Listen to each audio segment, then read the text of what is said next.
everyone, and welcome to today's episode of Health Mantra with Manipal Hospitals. I'm your host Heather, and today we're going to be diving into a topic that is very often hushed.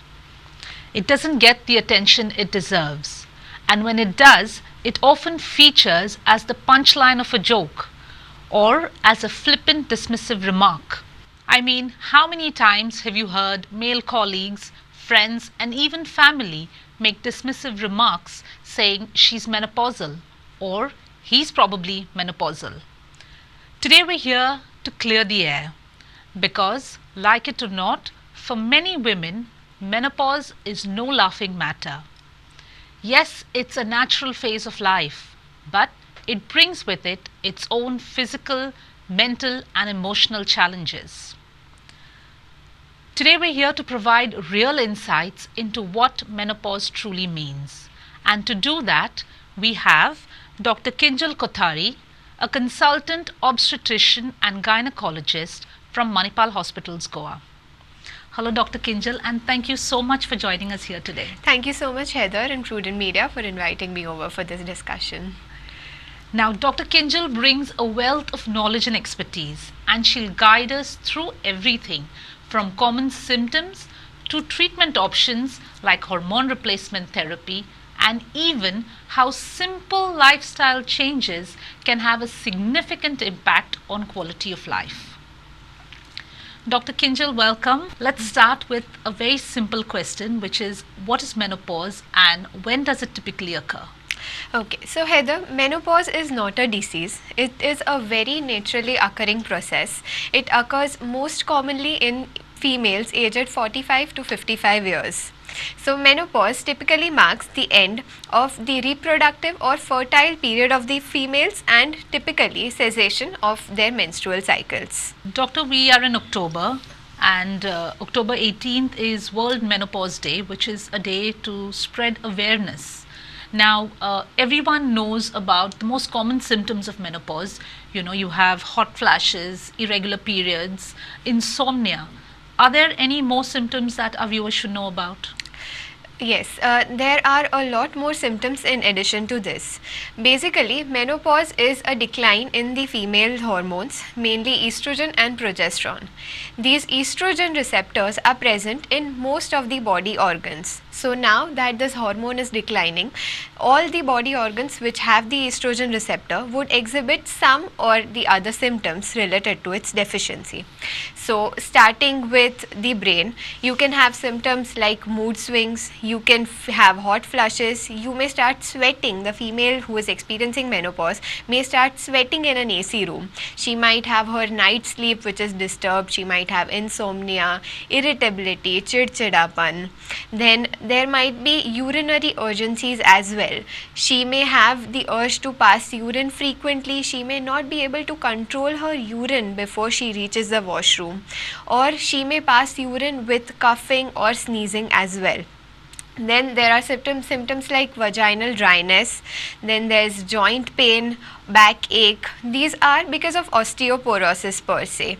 One more symptom is vaginal dryness and loss of libido, which affects the sexual health in many females. The most common symptom which females experience is weight gain. Now, weight gain per se is not because of the unhealthy diet they might be taking or because of the excessive eating or lack of exercise. It is mainly due to water retention in these menopausal females. Doctor, you spoke about symptoms of menopause. Now, that is how I would tell that I'm going through menopause. But is there a way to medically diagnose menopause? Yes, there is. So basically, menopause is defined as cessation of your periods. That is, you don't get periods for a continuous of 12 months. So supposedly, if a female has got her last period in December 23 and now again this time in this month she starts having her periods again or she spots a little bit, then that female is not considered to be in menopause. It has to be continuous period of 12 months or a year to consider as a menopausal state. Also, there are some hormonal tests available. The most commonly being a hormonal test called FSH, that is the follicular stimulating hormone, by which we can know whether you are progressing towards menopausal state or not. Doctor, now all of these symptoms, of course, we will be talking a bit later about how we can alleviate these symptoms, how we can make simple lifestyle changes and other treatment options. But before we get to that, now when you talk about menopause, there is another phrase that, another word that is even lesser heard, which is perimenopause, and that is a stage which brings its own challenges. Can you tell us something about perimenopause? Perimenopause is basically a transitional period which leads ultimately to menopause. It may last up to several years. For some females, it may last up to 2 to 8 years. So, perimenopause is mainly characterized by irregular periods. By irregular periods, I mean that the cycles might be becoming shorter. They might get periods every 20-25 days, or they may not get periods for consequently 3 to 4 months, or there might be some form of spotting before periods or after that. And also, in addition to this, there are a lot of other hormonal disturbances involved with perimenopause.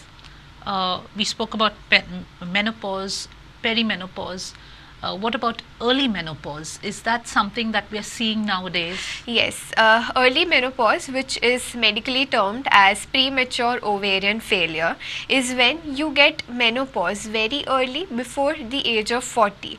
Now, it can occur at any age. There is no such cutoff criteria to define at what age you will get an early menopause. It is in many females now, it is seen because of the lifestyle disturbances and the increasing stress, work stress these days. Now, is there an age bracket for perimenopause? As such, as I said earlier, perimenopause can last up to 2 to 8 years. So, we cannot define any age exactly at which a particular female will be going through the perimenopause. At what age you get menopause also depends on the genetic part. So, if your mother had an early menopause, there are chances that the female might also be having an early menopause. But you said menopause is between the ages of 45 and 55.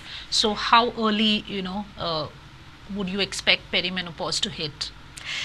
After 40, maybe after 38 to 40 years, if you are experiencing all of these symptoms that we enlisted, the menopausal symptoms, in a very less severe form, then you can be considered as perimenopausal.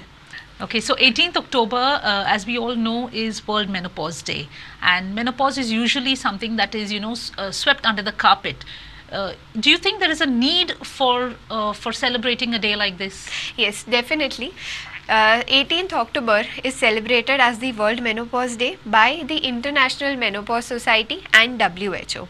The need for such a celebration is mainly to raise awareness and enlighten the female about this problem, and also mainly to help them discover all the treatment options that are available and make their lifestyle better. Now, one more thing I would like to add to this is WHO dedicates a theme every year for the International Menopause Day. Last year the theme was cardiovascular diseases. This year the theme is going to be HRT, that is hormonal replacement therapy, which we will be talking about subsequently. Before we get to hormonal replacement therapy, can you talk about diet and lifestyle changes? You said, there are certain things that can be done to alleviate symptoms, so that we can have a smoother transition. Can you tell us a bit about this? Diet and lifestyle changes play a very major role in influencing menopause. So, in the lifestyle changes, everyone should focus on exercising. By exercising, I mean a low impact exercise like cycling or yoga or swimming for at least 30 to 45 minutes a day and 5 days a week. And in addition to this, regulating your sleep cycle also plays a very major role. Having a proper sleep cycle, staying in a stress-free environment, And also one more major thing is limiting your caffeine, alcohol and smoking intake also plays a very major role. Now as far as diet is concerned, all the females should include more of green leafy vegetables and fresh fruits in the diet. You can have egg, chicken, fish, but try not to have it in a very try to have it in a grilled way. Don't over fry, don't fry it or have very spicy or oily food. Second thing is calcium and vitamin D are the two most common vitamins that are needed for menopausal women. That can be supplemented either by diet or supplements, vitamin supplements in form of tablets are also available. Calcium is available in many food items, mainly milk, paneer. Also, menopausal females should take a proper intake of soya bean, ragi and all such things which are a natural form of plant estrogen to combat the menopausal symptoms that they are facing. Because of the drop in estrogen. Because of the drop in estrogen, yes. Another concern that many women have, once they are in the menopausal phase, is long-term health risks like osteoporosis. You mentioned you mentioned something about heart disease. Is there anything that women can do to safeguard their health? The lack of estrogen definitely is the main cause of this heart diseases. Estrogen is what we call a cardioprotective hormone. Now that estrogen is declining, you are more prone to getting heart diseases. Also, that is why the last year's theme of the World Menopause Day celebration was focused towards educating females about the cardiovascular diseases. To avoid all such long-term consequences having an effect on your health, all the women should focus on healthy lifestyle, eating proper food. Basically, lifestyle and diet are the two key ingredients to having a very healthier menopause and a smooth lifestyle in this menopausal period.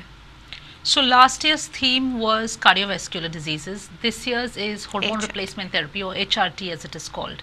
Can you tell our viewers what exactly HRT is in relation to menopause? HRT is, as it is called, a hormonal replacement therapy, is giving hormones artificially because after menopause they are not being produced in your body to decrease the risks and the long-term effects of menopause. Now HRT is given in form of, there are many combination forms of HRT. It depends upon the individual preference in which form they want to take the tablet. For example, one common form is a tablet, then there are patches available, gels available, vaginal creams available. Of all these are of course hormonal. So individual preference here and the individual needs play a very important role in the form of HRT being given to each and every patient. Doctor, when you say hormonal replacement therapy, there is estrogen and there is progesterone involved as well. Can you tell our viewers a bit about, how each of these hormones or both of these hormones would help? Estrogen based hormonal therapy is mainly given to patients who have undergone hysterectomy or patients who do not have a uterus. Estrogen and progesterone combined hormonal therapy are basically used for patients who have an intact uterus. Now there are also, as I said, other formulations of hormonal treatment, hormonal replacement therapy available like gels or patches. That can also include either one component only. There are estrogen gels available which we prescribe the females for vaginal dryness. And there are patches also available if some females are not comfortable in taking the oral form of tablet for hormonal therapy. How do you determine if somebody would be a suitable candidate for HRT? A suitable candidate for HRT would be a female who is having all these perimenopausal and menopausal symptoms as we discussed earlier, and provided there are a few certain things which should be kept in mind, like if you have a family history of breast cancer or you have suffered from breast cancer earlier, or there's any liver disease, or you're suffering from hypertension, stroke or any gallbladder disease, then having all of these things do not make you a suitable candidate for HRT. So it has to be tailored as per the individual family history and patient profile also. Doctor, you said about, you spoke about who is a suitable candidate. Can you elaborate a bit more on which women should not look at HRT as a form of therapy for menopause? So, all the females who have had a history of breast cancer or they have had a history of stroke, are suffering from hypertension, or have any form of vaginal bleeding or any uterine cancer or any hormone based cancer in the body, ideally should not go for hormone therapy, because hormone replacement therapy is again giving artificial hormones to the body. Interesting. Doctor, now you said that HRT can be started in the perimenopausal phase. Now, if you start your hormone replacement therapy, so basically you're taking in artificial hormones. Now, if you start taking in hormones in the perimenopausal phase, would it delay menopause?